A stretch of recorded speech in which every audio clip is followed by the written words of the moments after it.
Kata Nabi, dajjaluna kadzabun, mensifati kadzabun. Kadzabun itu artinya saking seringnya dusta hatta yuktaba indallahi kadzab. Saking seringnya dia dusta sampai-sampai dia disifati, sampai-sampai dia dipanggil sebagai seorang pendusta, ahli dusta. Nah, ini yang kemudian menjadi muskilah. Bapak Ibu sekalian yang berbahagia, salah satu di antara sifat dajjal itu adalah dusta. Nah, yang seperti ini yang kemudian disifati sebagai satu sifat yang nanti kelak di akhir zaman muncul. Sayakunu fi akhir zaman dajjaluna kadzabun. Mohon maaf Bapak Ibu, ini yang menjadi pusat perhatian orang-orang, pusat perhatian para ulama-ulama akhir zaman. Yang mengkaji akhir zaman, yang mengkaji hadis-hadis fitan itu tak banyak. Kenapa? Karena kaitan hadis-hadis fitan itu sebagian ulama mengatakan banyak muncul hadis-hadis yang dhaif. Tapi sebenarnya bukan dhaif, tapi diriwayatkan oleh ulama-ulama yang lain. Yang tadinya dhaif menjadi hasan. Yang tadinya dhaif menjadi hasan. Hasan itu cukup kuat. Karena memang Bapak Ibu, di akhir zaman ini orang yang selamat itu hanya mereka yang cerdas. Kita sudah sampaikan, orang yang selamat di akhir zaman itu dalam Al-Quran disebut dengan ulul albab. Ulul albab itu orang yang cerdas dengan keimanan, bukan orang yang cerdas. Orang yang cerdas itu banyak, tapi orang yang cerdas dengan keimanan itu sedikit. Bapak Ibu boleh lihat orang, mohon maaf ya Bapak Ibu, yang korupsi rata-rata kan gelarnya juga doktor lah, profesor. Jangan cepet-cepet Pak, pelan-pelan saja. Profesor, doktor, S2, sampai tak cukup S-nya lagi. Bukan tak pintar, bukan tak ngerti. Bahkan mereka mengerti kok. Ada yang mengerti agama. Mohon maaf, yang melakukan pengkhianatan, kecurangan, pendustaan dan lain sebagainya, mereka mengerti kok agama, bukan tak mengerti agama. Artinya adalah kecerdasan tanpa keimanan. Kalau mereka beriman, mustahil dong.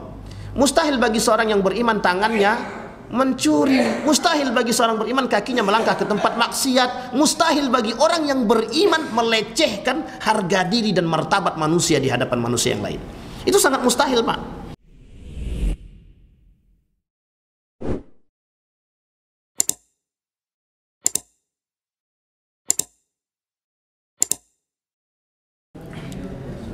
Baginda Nabi Muhammad SAW, hadis ini diriwayatkan dalam Al-Bukhari, ada di dalam beberapa riwayat yang lain, ada Sunan Abi Dawud, ada Tirmizi, kemudian ada Bukhari, ada Muslim. Imam Muslim, Imam Al-Bukhari, Sunan Abi Dawud.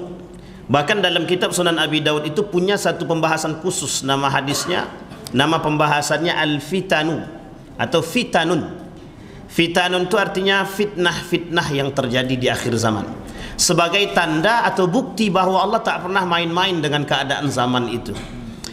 Nah, satu di antara sekian banyak tanda akhir zaman itu berkemunculan Dajjal oleh Syekh Mutawalli Sya'rawi. Kita ambil satu dulu daripada Syekh Mutawalli Sya'rawi. Syekh Mutawalli Sya'rawi itu menuliskan dua buku. Buku yang pertama judulnya Asratus Sa'ah. Asratus Sa'ah itu artinya tanda-tanda hari kiamat. Jadi ada dua, ada Asratus Sughra dan kemudian Asrat yang Kubra. Ada yang kecil, ada yang besar. Kalau yang kecil itu tanda-tanda yang paling banyak kita jumpai, yang sering kita sampaikan, bahkan di Masjid Mukhlisin itu memang itulah yang dibahas, petaka akhir zaman. Salah satunya ada fitnah, ada kemudian diangkatnya amanah, kemudian jumlah perempuan lebih banyak daripada laki-laki, masjid datang ke masjid cuma untuk menyombongkan diri dan lain sebagainya. Itu tanda, dan ini masuk dalam kategori fitnah. Mohon maaf, tapi ini masuk dalam kategori asratus sughra, tanda-tanda kiamat kecil. Tanda-tanda kiamat kecil itu yang pertama adalah kemunculan baginda Nabi Muhammad SAW. Jadi lahirnya Nabi ke dunia itu tanda akhir zaman. Lahir Nabi, wafat Nabi itu tanda akhir zaman. Baru tanda, belum fitnahnya. Meninggal Utsman bin Affan barulah jadi fitnah. Itu kemudian harus dibahas.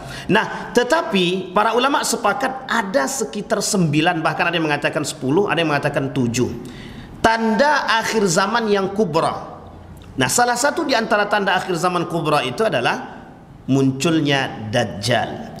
Dajjal oleh para ulama hadis yattasifu bisifatin. Ada sifat-sifat yang terikat dengan Dajjal. Maka ada beberapa hadis yang begitu Pertama, hadisnya sahih, kemudian ada hadis yang tidak sahih. Tidak sahih ini dalam arti kata ada yang dhaif, lemah. Hadis yang lemah itu mengatakan posisi Dajjal secara sifat. Kata Nabi dalam riwayat yang lain, sayakunu fi akhir zaman dajjaluna kadzabun. Nanti di akhir zaman banyak manusia-manusia yang mensifati sifat Dajjal. Salah satu sifat Dajjal itu at-taghtiyah. Taghtiyah. Salah satu sifat Dajjal ada taghtiyah, pendusta. Jadi kita di akhir zaman apa tidak? Kita di akhir zaman apa tidak? Kalau dah saat banyak yang sadar, pantesan banyak masjid ramai. Kalau sadar akhir zaman, berat pantesan masjid penuh. Kenapa? Takut semua. Kata Nabi, kalau muncul orang-orang yang kadzabun, di akhir zaman itu akan muncul manusia-manusia pendusta isinya. Dalam Al-Quran disebut dengan qaulaz zur. Ijtanibu qaulaz zur. Arti qaulaz zur itu artinya manusia-manusia yang suka berkata dusta. Tapi ini konteksnya kalau dikaji, banyak yang tersakit hati. Mesti banyak yang sakit hati, banyak yang tersinggung. Karena qaulaz zur itu hampir setiap manusia dusta. Ada di antara kita yang tak pernah dusta? Tak ada. Berarti semua di antara kita pelaku dusta. Kalau ada yang mengaku, kecuali yang sudah taubat. Ada yang berdusta kemudian dia bertobat kepada Allah, itu mantap. Tapi rata-rata kata Nabi, dajjaluna kadzabun, mensifati kadzabun. Kadzabun itu artinya saking seringnya dusta, hatta yuktaba indallahi kadzab. Saking seringnya dia dusta, sampai-sampai dia disifati, sampai-sampai dia dipanggil sebagai seorang pendusta, ahli dusta. Nah, ini yang kemudian menjadi muskilah. Bapak Ibu sekalian yang berbahagia, salah satu di antara sifat Dajjal itu adalah dusta. Nah, yang seperti ini yang kemudian disifati sebagai satu sifat yang nanti kelak di akhir zaman muncul. Sayakunu fi akhir zaman dajjaluna kadzabun. Mohon maaf Bapak Ibu, ini yang menjadi pusat perhatian orang-orang. Pusat perhatian para ulama-ulama akhir zaman yang mengkaji akhir zaman, yang mengkaji hadis-hadis fitan itu tak banyak. Kenapa? Karena kaitan hadis-hadis fitan itu sebagian ulama mengatakan banyak muncul hadis-hadis yang dhaif. Tapi sebenarnya bukan dhaif, tapi diriwayatkan oleh ulama-ulama yang lain yang tadinya dhaif menjadi hasan. Yang tadinya dhaif menjadi hasan. Hasan itu cukup kuat. Ini mohon maaf ya Bapak Ibu. Ada sini aja. Baik, baik. Dah dulu sampai sini ya. Baik. Nah, sekarang kata Nabi salah satu tanda akhir zaman yang kubra adanya Dajjal yang bersifat makhluk. Dan ini Bapak Ibu, itu panjang kajiannya. Sampai-sampai perdebatan munculnya Dajjal itu di daerah mana, itu kemudian menjadi perbincangan di kalangan ulama. Syekh Ramadan Al-Buti misalkan, kata Syekh Ramadan Al-Buti, perbincangan Dajjal itu perbincangan kalangan orang-orang berfikir.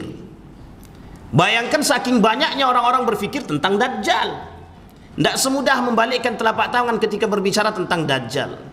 Baik, sekarang pertanyaannya, apa sih yang disebut dengan Dajjal? Selama ini kita tahu Dajjal saja kan, tapi kita tidak tahu Dajjal itu apa. Baik, kata Nabi, ma baina khalqi Adam ila qiyamis sa'ah atau ila qaumis sa'ah, di antara penciptaan Adam sampai ila qiyamis sa'ah, khalqu akbar, ada penciptaan yang besar, minad Dajjal, yang disebut dengan Dajjal. Dajjal di sini disebutkan oleh Nabi sebagai fitnah. Ada penciptaan yang lebih besar kata Nabi daripada penciptaan Adam di akhir zaman. Di antara muncul sebelum munculnya kiamat disebut dengan fitnah Dajjal. Makanya Bapak Ibu dalam doa itu, dalam solat Bapak Ibu berdoa tentang itu. Mimmasih fitnati masihid Dajjal. Ingat kalimatnya, fitnati, ketika tahiyat akhir itu doa itu disunnahkan oleh Nabi, yusannu an yaqra, disunnahkan kita membaca doa yang isinya adalah kita berdoa kepada Allah agar kita dijauhkan fitnah masihid Dajjal, fitnah munculnya sifat-sifat daripada Dajjal itu sendiri. Jadi orang-orang dalam riwayat Nabi dikatakan orang yang selamat dari fitnah Dajjal itu orang-orang yang suka baca surat Al-Kahfi. Makanya sampai saat ini banyak yang baca surat Al-Kahfi. Pertanyaannya adalah surat Al-Kahfi dibaca, surat lain tidak. Itu keliru besar. Aku pokoknya baca surat Al-Kahfi mau aku amalkan, tapi surat yang lain tak dibaca. Tapi dalam solat bukan surat Al-Kahfi yang dibaca, Qul huwa elek. Itu dia. Sampai sini paham ibu-ibu ya? Baik. Bapak Ibu.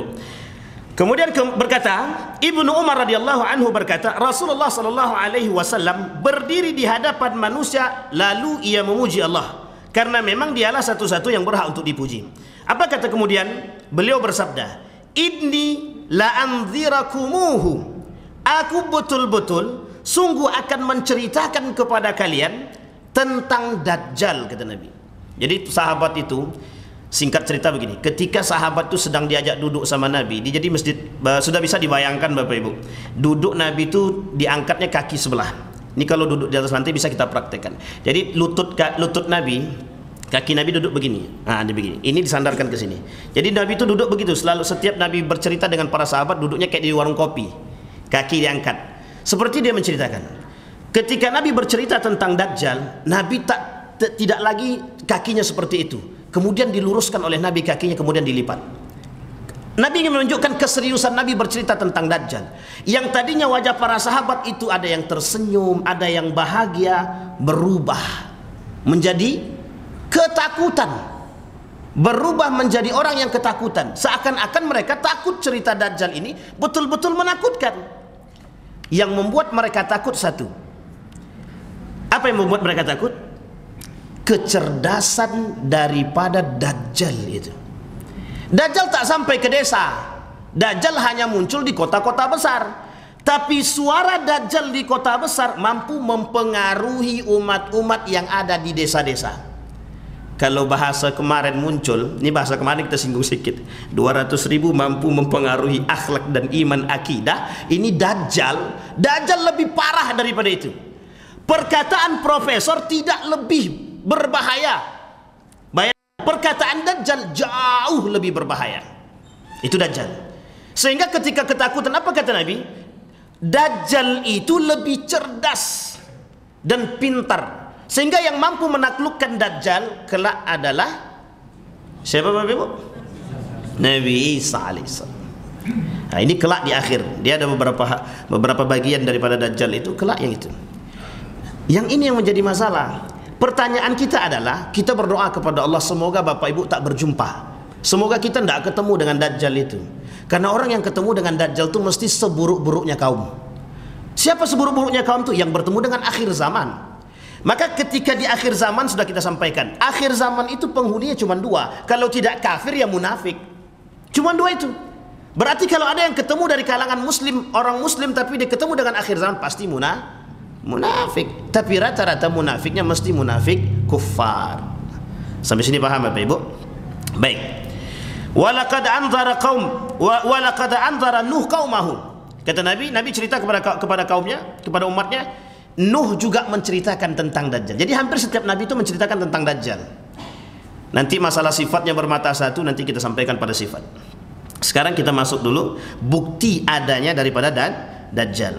Kata Nabi dalam Al-Quran, Nabi dalam hadisnya mengatakan sudah ada. Kemudian dalam Bukhari hadis 7131, ma bu'itha nabiyyun illa anzara ummatahu al-a'war al-kazzab. Tidaklah Nabi Muhammad SAW atau tidaklah para Nabi diutus kepada kaumnya melainkan untuk menceritakan al-a'war al-kazzab, kondisi-kondisi sifat para pelaku dusta yang nanti dinisbatkan kepada bapak pendusta Dajjal. Jadi ada yang mengatakan begini, jadi kalau ada yang dusta itu berarti anak dan cicitnya Dajjal. Entahlah. Tapi Bapak Ibu mohon maaf, saking terhinanya manusia pendusta itu sampai Allah katakan di dalam sampai Nabi katakan dalam hadis itu hatta yuktaba indallahi kadzab, sampai dia disebut di sisi Allah sebagai seorang pendusta. Jadi ketika Allah memanggil seorang pendusta itu begini, hei pendusta, hei penduto, hei pembongak. Nah, begitu Pak. Jadi orang-orang yang suka ternyata panggilan dusta itu, panggilan bohong itu bukan hanya panggilan manusia. Misal ada manusia, kau pembongak kau. Itu tidak panggilan manusia saja, karena panggilan Allah juga begitu. Jadi ada manusia yang suka berbohong, ra'suz dzunubi al-kadzibu, ra'suz dzunubi al-kadzibu. dosa, kepala dari sekian banyak dosa itu ya dusta. Al-kadzib, dusta. Dan itu punya bapaknya namanya Dajjal. Innahu a'war wa inna rabbakum laisa bi'awarin, kata Nabi. Orang-orang seperti itu Dajjal, tetapi Tuhanmu bukanlah Dajjal. Tuhanmu bukanlah Dajjal. Tuhanmu tidak pendusta. Tuhanmu pelaku kebenaran, bukan pelaku dusta. Maka yang mereka tidak menginginkan, Allah tidak menginginkan dusta. Yang Allah inginkan adalah kebenaran. Ini yang kemudian menjadi persoalan kita, Bapak Ibu. Iya sayang, ada berbeda lagi pengajian ya. Pergi sama Mia, sama Ibu di belakang ya. Ya, pergi. Ya. Baik. Wa inna baina ainaihi maktubun kafir. Sesungguhnya di antara matanya dan kepalanya tertulis kalimat besar kafir. Kalau ada orang yang kemudian mengatakan bahwa tapi Bapak Ibu masih ada yang tidak percaya dengan Dajjal. Ini jangan salah, ini saya sampaikan. Muncul satu kelompok yang tak percaya dengan akhir zaman, muncul kelompok yang tidak percaya dengan Dajjal, muncul kelompok yang tidak percaya dengan munculnya zalzalah. Hari kiamat itu bagi mereka tidak ada. Dan orang-orang seperti ini menggaungkan itu. Kenapa? Bagi mereka dunia ini bukanlah Dajjal, yang mereka maksud adalah hanya gemerlap saja. Gemerlap, hanya tipu daya muslihat. Mereka anggap sebagai ini, mohon maaf, yang mereka gaungkan adalah jadi seperti Amerika itu Dajjal. Jadi ilustrasi mereka begitu. Yahudi itu Dajjal. Ini ilustrasi, Pak. Jadi kenapa disebut dengan itu bagi mereka? Bagi mereka, orang-orang seperti mereka yang tak percaya dengan munculnya Dajjal bersifat makhluk itu, padahal sudah Allah terangkan di dalam Al-Quran tidak secara eksplisit, tetapi dalam hadis Nabi sebut secara eksplisit. Makanya kalimat itu Bapak Ibu oleh para ilmuwan dari Belanda, ilmuwan dari Barat, ilmuwan dari Eropa, Inggris, Prancis, Amerika, mereka tak percaya seutuhnya bahwa Dajjal itu bersifat makhluk. Yang mereka percaya adalah adanya komunitas-komunitas besar yang mereka adidaya dan adikuasa.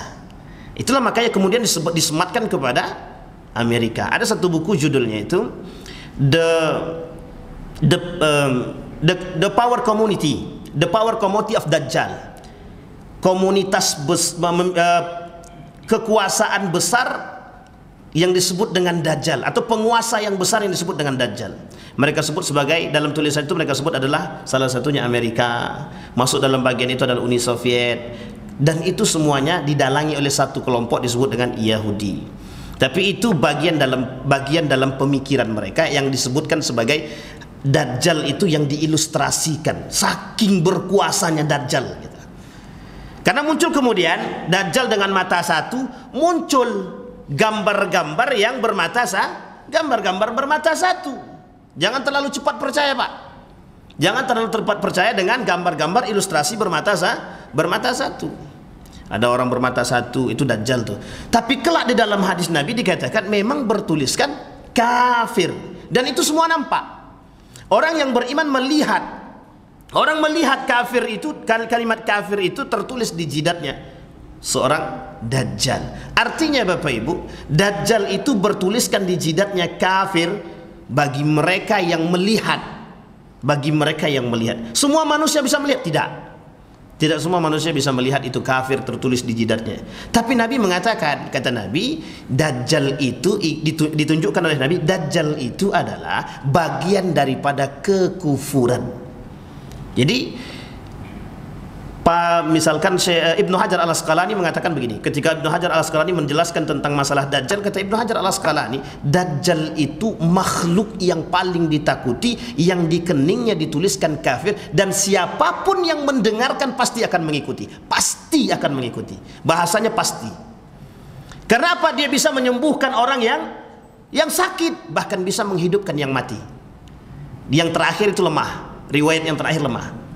Tapi menyembuhkan yang sakit, memberikan solusi terbaik, layak sebagai seorang nabi, bahkan lebih daripada nabi. Maka ketika orang mendengarkan kalimat nama Dajjal, itu akan berbondong-bondong orang datang.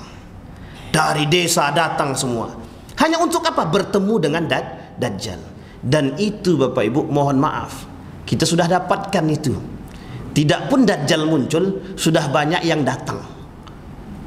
Tukang pengobatan ahli dukun, saking hebatnya namanya, datang orang Pak. Datang dia ke Pekanbaru, rame yang mengunjungi Pak. Stres otak saya. Yang sirik-sirik itu bisa cepat rame. Salut saya. Bayangkan Bapak. Itu bukan Dajjal, itu manusia yang mensifati Dajjal. Yang manusia saja bukan makhluk Dajjal banyak yang datang, apalagi kalau Dajjal betulan. Selamatkah kita? Wallahu a'lam bis. Nabi tunjukkan, kata Nabi, sebelum Dajjal itu datang betulan, sebelum Dajjal itu betul-betul datang, manusia sudah mengagungkan manusia yang lain yang mereka anggap lebih baik dan lebih bagus. Sudah banyak manusia mengagungkan manusia? Nah, jadi kalau sudah dijawab tak perlu saya jelaskan lagi kan Bu. Jadi Dajjal itu sebenarnya apa? Nah, disinilah kemudian muncul pertanyaan para ulama. Sebenarnya Dajjal ini apa? Manusiakah, makhlukkah, atau sifatkah? Nah, ini kemudian dijelaskan oleh para ulama. Baik. Di dalam riwayat yang lain, Dajjal dinamakan sebagai Al-Masih. Dinamakan sebagai Al-Masih. Jadi pemahaman Dajjal ini ada 3 pemahaman. Paling sedikit ada 3. Paling sedikit ada 3 pemahaman. Tes. Paling sedikit ada 3 pemahaman. Ada Yahudi, kemudian ada Syiah, kemudian ada Muslim atau Sunni, kemudian ada kelompok yang lain sebagai Farsi. Itu lain-lain pendapatnya.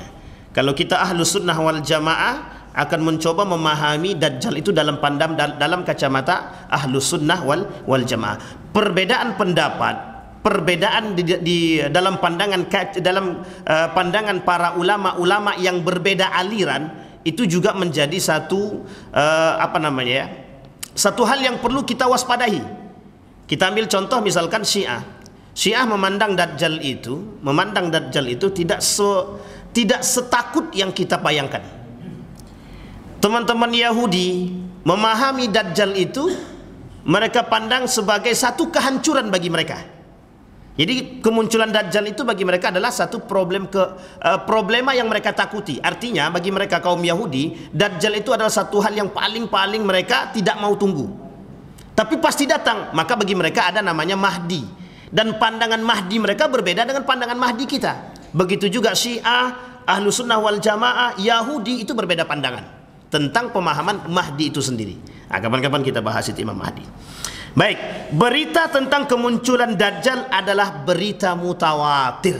Nah, ini yang paling harus kita pahami Bapak Ibu, yang wajib kita imani. Berita kemunculan Dajjal itu sebagai bentuk makhluk itu wajib kita imani dan beritanya mutawatir. Kalau sudah mutawatir itu tidak ada keraguan Pak. Tidak ada keraguan. Berarti akan muncul Dajjal. Cuman yang menjadi permasalahan Dajjal yang sifatkah atau ya Dajjal yang bentuk makhlukkah? Nah, nanti dibahas oleh para ulama. Mengapa berita tentang Dajjal tidak disebutkan di dalam Al-Quran? Ada beberapa versi. Yang pertama adalah yauma ya'ti ba'du ayati rabbik la yanfa'u nafsan imanahum. Di sinilah Pak penyebabnya kenapa ulama berbeda pendapat apakah Dajjal itu bersifat, maksudnya apakah Dajjal yang muncul itu makhluk atau sifat, atau sifat Dajjal yang disifatkan kepada makhluk. Makanya kenapa? Karena tidak adanya berita eksplisit di dalam Al-Quran, berita yang tertulis. Allah tak sebutkan di dalam Al-Quran kalimat Dajjal, tak Allah sebutkan. Tapi sifat kadzabun Allah sebutkan di dalam hadis qudsi, Nabi sebutkan di dalam hadisnya, Allah sebutkan di dalam Al-Quran. Garis lurusnya sudah nampak. Benang merahnya. Apa benang merahnya? Sifat. Itu benang merahnya Pak. Maka para ulama kemudian mengatakan sebab terjadinya perbedaan pendapat di kalangan para ulama adalah karena memang Allah tak menyebutkan secara rinci tentang Dajjal itu di dalam Al-Quran. Tapi adakah hal-hal yang tidak Allah sebutkan di dalam Al-Quran secara terperinci? Ada. Apa contohnya? Salat 5 waktu. Tidak terperinci Allah sebutkan dalam Al-Quran. Tidak terperinci. Allah tak sebutkan secara rinci salat 5 waktu di dalam Al-Quran. Bahkan yang menjelaskan ayat itu adalah hadis Nabi Muhammad SAW yang derajat hadisnya sahih. Kemudian kata Nabi, "Thalathun idza kharajna lam yanfa' nafsan imanahum wa lam yakun amanat min qabl. Apa kata? 3 tanda. Jika semuanya telah terjadi, maka tidak akan berguna lagi keimanan seseorang sebelumnya. Orang yang beriman tak lagi bermanfaat keimanannya ketika bertemu dengan Dajjal. Sekarang saja banyak yang beriman tak bermanfaat imannya di hadapan manusia yang berduit. Di hadapan manusia yang berkuasa, iman goyah. Iman bisa goyah di hadapan manusia yang berkuasa.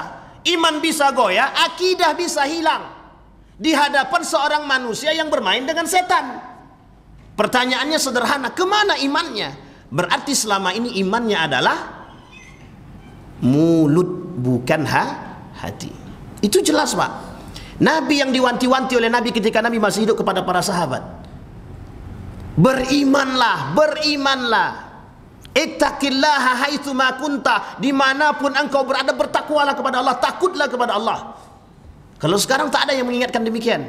Tak ada yang mengingatkan. Hanya saja kita harus berani mengingatkan diri kita sendiri. Maka wajar ketika Nabi mengatakan di akhir zaman, kalau intamasaktum bihima, kalau kalian berpegang teguh dengan 2 perkara, kata Nabi, selamat dunia akhirat. Apa itu? Al-Quran was sunnah. Sekarang pertanyaannya, betulkah Al-Quran dan Sunnah itu penyelamat? Betul bagi mereka yang beriman, tapi bagi mereka yang cari aman tidak. Cari aman, mereka perjualbelikan Al-Quran. Al-ayah ad-dajjalud dabbah wa tulu'i syams minal maghrib atau min maghribiha. Jadi nanti Dajjal itu, kata Nabi, akan muncul dengan 3 tanda. Yang pertama, keluarnya Dajjal. Kedua adalah binatang melata sebagai tanda akhir zaman. Kemudian terbitnya matahari dari barat atau dari tempat terbenamnya. Dari tempat terbenamnya. Dan 3 tanda ini besar dan dibuat oleh Nabi, hadisnya terpisah.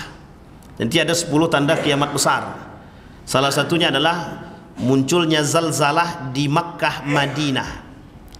Makanya Bapak Ibu mohon maaf, dulu rame tentang tanda apa namanya itu di atas kubah itu, bintang, bulan bintang. Pernah lihat ya Bapak Ibu ya? Itu lagi heboh ini. Tidak tahu siapa yang buat heboh. Saya bilang tanda saja dihebohkan. Tapi ternyata Bapak Ibu bukan masalah tandanya, bukan permasalahan tandanya. Ada permasalahan-permasalahan yang lain di balik itu gitu. Jadi sehingga menjadi perdebatan. Kemudian ada orang-orang yang membangun masjid dengan dipandang dari jauh, dipandang seperti mata satu. Jadi keanehan-keanehan yang yang dilihat oleh mereka. Baik, yang kedua, Al-Quran sendiri mengisyaratkan bahwa Isa bin Maryam akan turun di akhir zaman seperti pada pernyataan para ulama, dan begitu juga pernyataan para baginda Nabi Muhammad SAW. Wa inna min ahlil kitabi illa la yu'minunna bih qabla mautih. Jadi nanti sebelum matinya Dajjal itu, kalimat mautihi itu dikembalikan kalimat siapa yang mati di sini. Jadi sebelum matinya, ulama berbeda pendapat. Ulama Al-Quran mengatakan bahwa mautihi di situ dikembalikan kepada siapa hi itu, menjadi pertanyaan. Ternyata setelah ditelusuri, hi itu dikembalikan kepada makna hadis Nabi, Dajjal.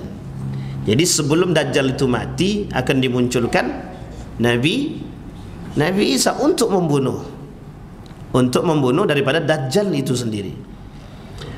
Berarti kalaulah Dajjal tidak mampu muncul, berarti tidak mampu dibunuh oleh orang soleh, yang hanya mampu dibunuh oleh seorang nabi.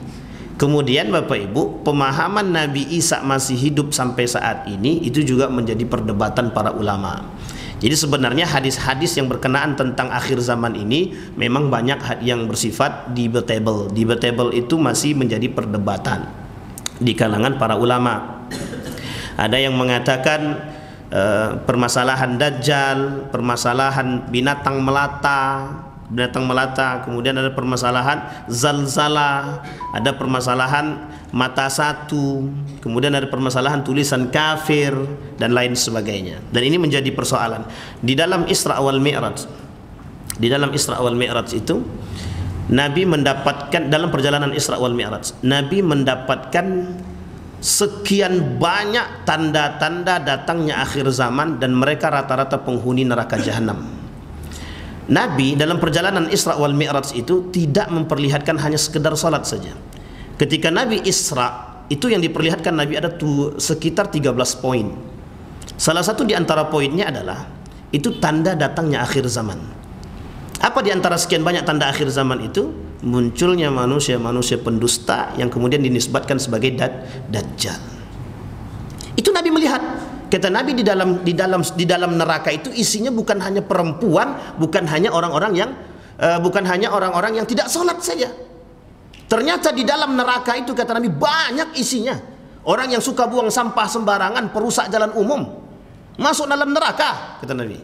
Neraka ada 7 tingkatan, bahkan dalam Al-Quran neraka itu ada 8. Ada yang tak mau, tidak berbuat baik, neraka sakar, neraka wil, ada neraka jahanam. Di antara sekian banyak itu nama-nama neraka, pintu neraka itu adalah neraka jahanam yang kelak diisi oleh orang-orang yang tidak sholat. Maka yang di akhir, yang diperlihatkan, ditekankan oleh Nabi di akhir Isra wal Mi'raj itu, Nabi tunjukkan munculnya perintah sholat itu untuk menampung apa yang Nabi lihat.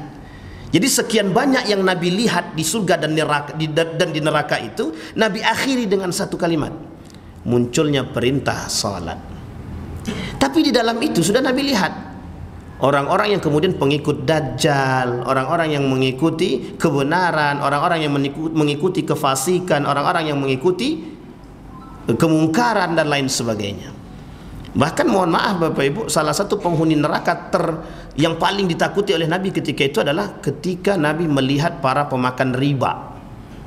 Nabi menangis dalam riwayat itu, meskipun riwayat itu hasan, meskipun riwayat hadis itu hasan. Kata Syekh Najmuddin Al-Ghaithi, kata Syekh Najmuddin Al-Ghaithi, ketika Nabi melihat salah satu pelaku pemakan riba di dalam neraka, Nabi menangis.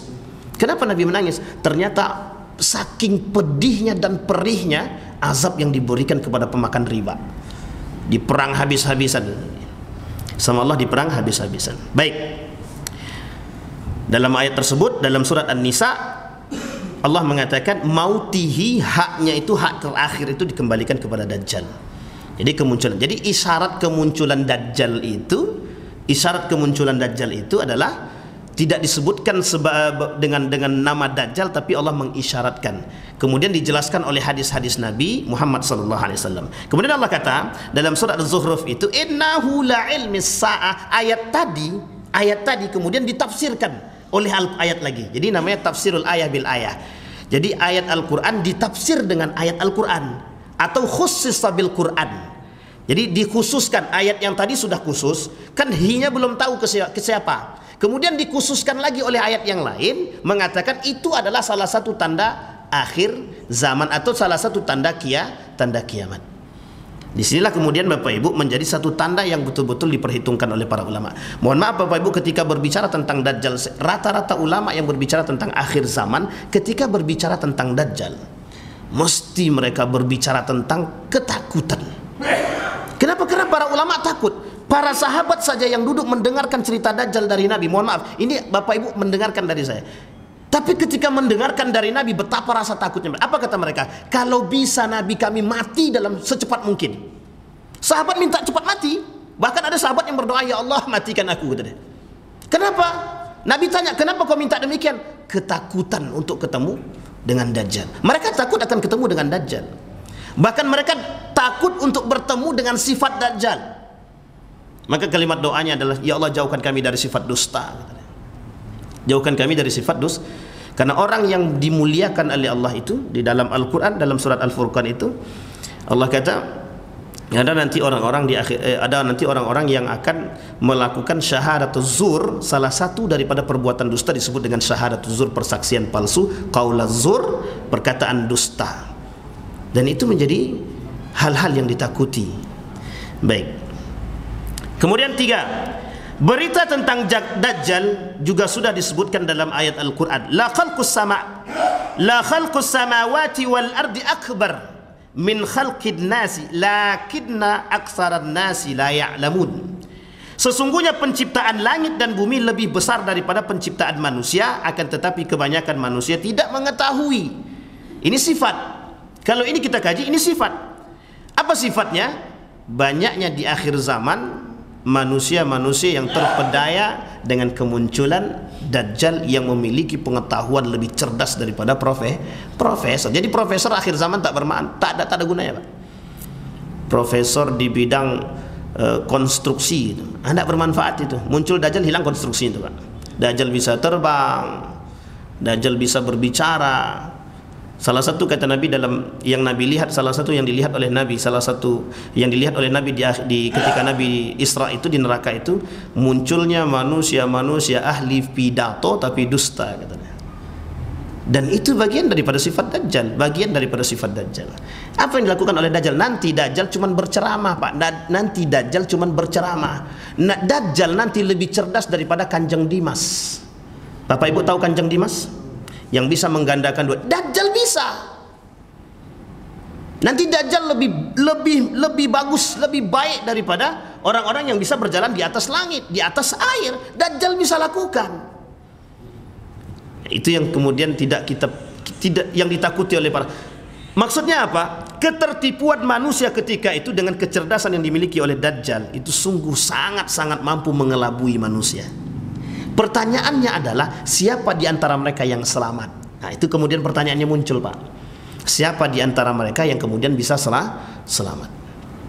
Yang sekarang aja banyak yang tak selamat, apalagi kalau sudah bertemu dengan Dajjal. Yang kita takutkan itu bertemu dengan Dajjal. Baik. Sekarang kita sudah bahas dari hadis Nabi dan Al-Quran. Sekarang munculnya Dajjal, sifat-sifat Dajjal. Baik, keadaan kaum muslimin kala keluarnya Dajjal, ketika keluarnya Dajjal. Sesungguhnya 3 tahun sebelum munculnya Dajjal, ini hadis Nabi. Kata Nabi, 3 tahun sebelum kemunculan Dajjal, ada waktu yang sangat sulit di mana manusia akan ditimpa oleh kelaparan yang sangat satu. Berarti kalau sekarang belum lagi. Banyak yang bisa makan nampaknya. Berarti belum muncul Dajjal lagi. Tapi orang-orang yang mengaku Dajjal mungkin sudah muncul. Allah akan memerintahkan kepada langit pada tahun pertama untuk menahan 1/3 air hujannya, kata Nabi. Kata Nabi nanti dalam hadis itu, dalam riwayat itu kata Nabi, Allah menahan turunnya air hujan 1/3 daripada air hujan. Kondisi ketika itu 3 tahun sebelum munculnya Dajjal. Dan memerintahkan kepada bumi untuk menahan 1/3 tanaman-tanamannya. Dan pada tahun kedua Allah memerintahkan kepada langit untuk menahan 2/3 dari hujannya. Dan memerintahkan kepada bumi untuk menahan 2/3 dari tumbuh-tumbuhannya. Itu tersiksa tuh, Pak. Jangankan setahun, sebulan tak makan susah. Sebulan saja Nabi Yusuf alaihissalam, cerita Nabi Yusuf sudah populer sekali. Sekarang kita lihat permasalahan-permasalahan yang muncul itu, tak usahlah setahun gitu ya. Sebulan saja itu minyak BBM atau minyak goreng tak ada, mati dah tuh. Disuruhnya kita nanam ubi kan. Ketika internet tak ada, nah ini yang paling sadisnya lagi. Ketika internet tak ada, itu manusia stresnya minta ampun. Jadi kata Gus Baha itu, di akhir zaman itu kita akan lihat manusia-manusia penuh dengan kesyirikan, katanya. Apa itu? Syirik terhadap HP, syirik terhadap dompet, syirik terhadap duit, katanya. Dan syirik terhadap ATM, katanya. Kalau tak ada orang tak bawa ATM, stres otak orang. Kemana duitnya? Nak belanja pun tak dapat. Sekarang tidak hanya itu saja. Ketika orang tidak ada HP atau HP ada cuma tidak ada internet, itu stres minta ampun itu, Pak. Apalagi zaman-zaman sekarang itu.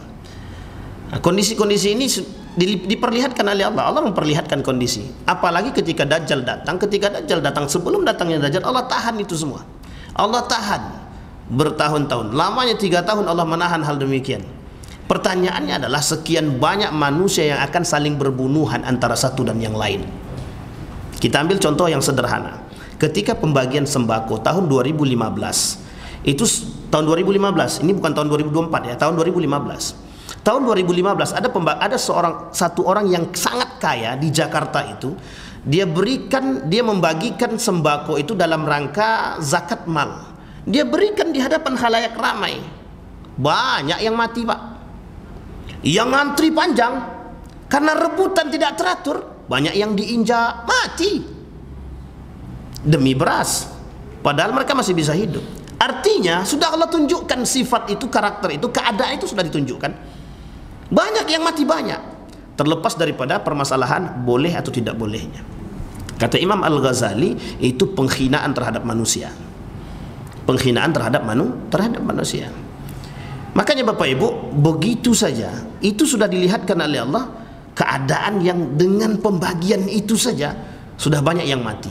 Antri, tidak ada yang antri, main injak-injak dan lain sebagainya. Saat ini kita sudah melihat karakter itu. Uang serat, mohon maaf, 2.000, uang 2.000 itu mampu membunuh satu nyawa. Hanya karena uang 2.000. Jangan salah, itu mampu membunuh satu nyawa. Betapa banyak, mohon maaf, betul, betapa banyak teman-teman yang teman-teman tukang parkir itu saling berbunuhan hanya karena uang 2.000. Itu bukan hanya karena 2.000, Pak. Tapi bagaimana keadaan yang membuat mereka demikian gitu. Itu yang kemudian menjadi perhatian kita. Makanya Nabi mengatakan di akhir zaman itu, kata Nabi, banyak yang bermunculan perkara syubhat. Perkara-perkara syubhat. Yang perkara-perkara syubhat itu dinikmati. Entah halal, entah haram, tak tahu. Melakukan kebaikan itu baik, tapi melakukan kebaikan dengan cara yang tak baik itu tak baik. Mencuri itu haram apa halal? Baik apa tak baik? Tak baik. Tapi mencuri dengan bismillah baik apa tidak? Ada Pak, ada. Itu yang kita katakan. Tapi aku mencurinya bismillah kok Ustaz. Mantap tuh. Lanjutlah. Baik, lanjut Pak. Sudah. Di tahun yang ketiga Allah memerintahkan kepada langit untuk menahan semua air hujan. Maka ia tidak meneteskan setetes pun air. Kemudian Allah memerintahkan bumi untuk menahan semua tanaman-tanamannya. Maka setelah itu tidak dijumpai satu tanaman hijau yang tumbuh, dan semua binatang yang berkuku akan mati. Binatang yang berkuku akan mati, kecuali yang tidak dikehendaki oleh Allah Subhanahu wa taala. Kemudian para sahabat bertanya, dengan apakah ketika itu manusia akan hidup pada saat itu ya Rasulullah? Kemudian Nabi menjawab, tahlil, takbir dan tahmid akan sama artinya bagi mereka dengan makanan.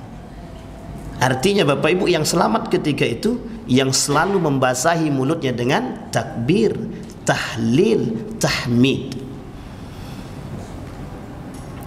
Makanya Bapak Ibu, sesibuk apapun kita, mau setelah sholat langsung jalan pun tak ada masalah.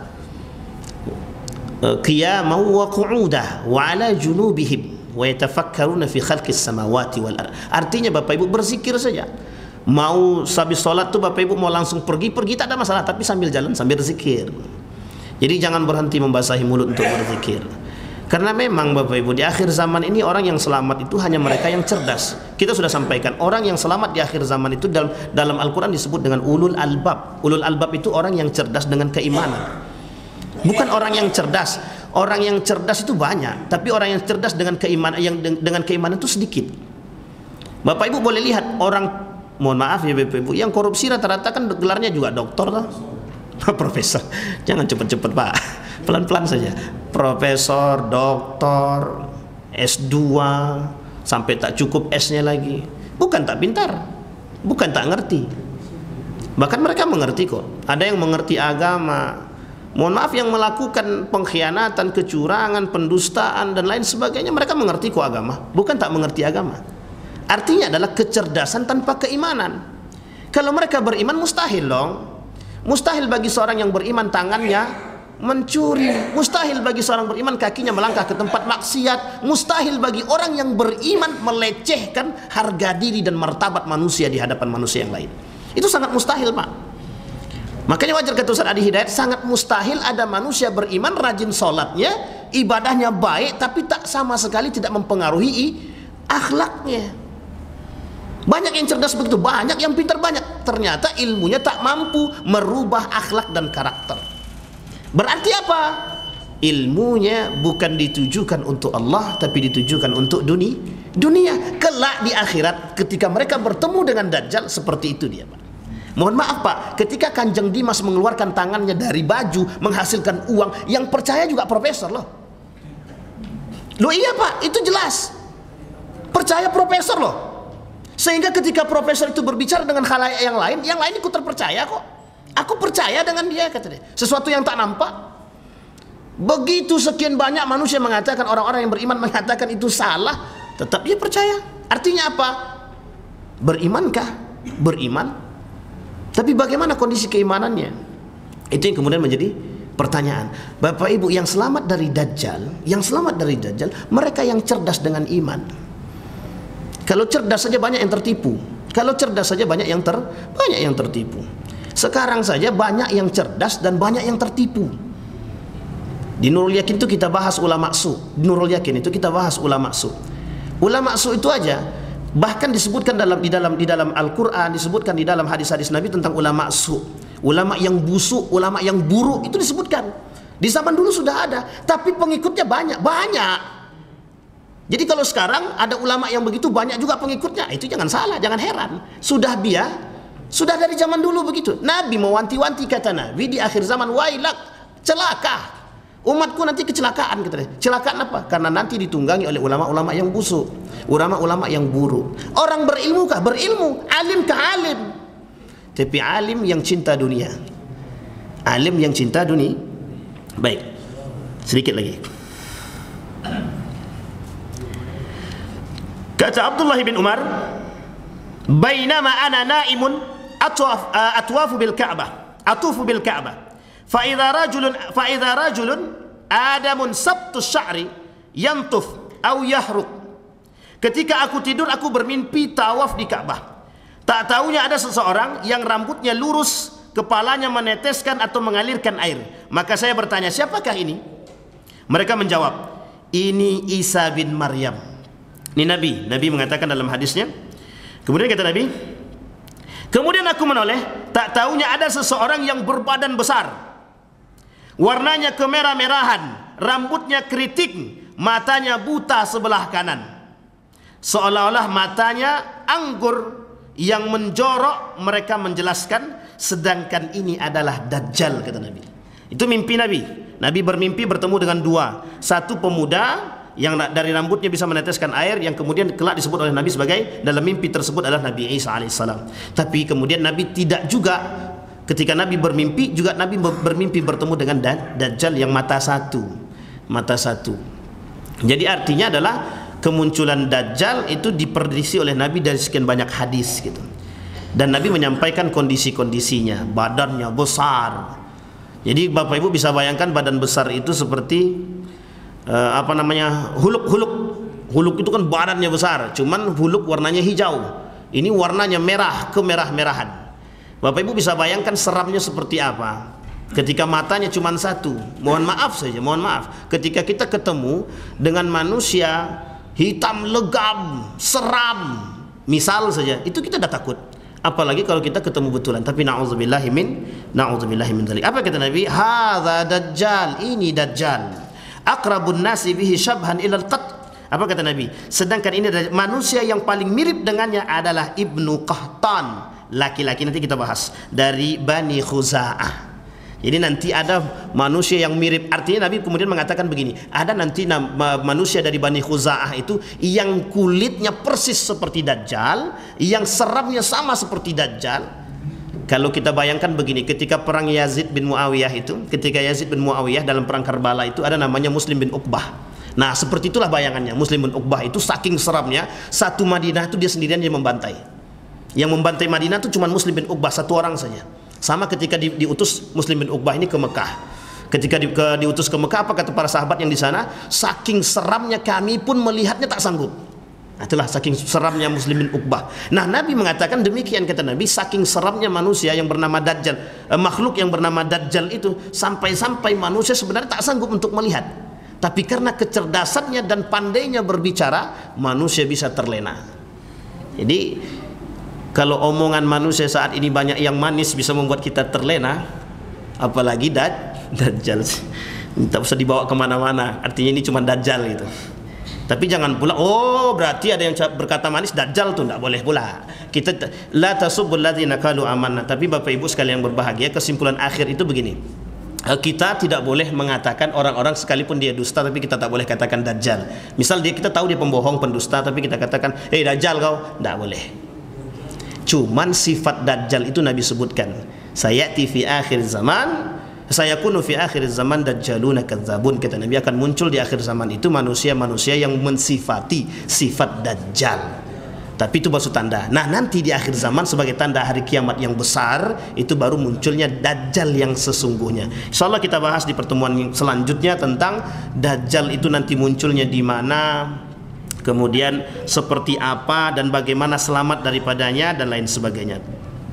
Saya kira itu saja Bapak Ibu, mudah-mudahan bermanfaat bagi kita semua. Fa'tabiru ya lil absar la'allakum tuflihun. Assalamualaikum warahmatullahi wabarakatuh.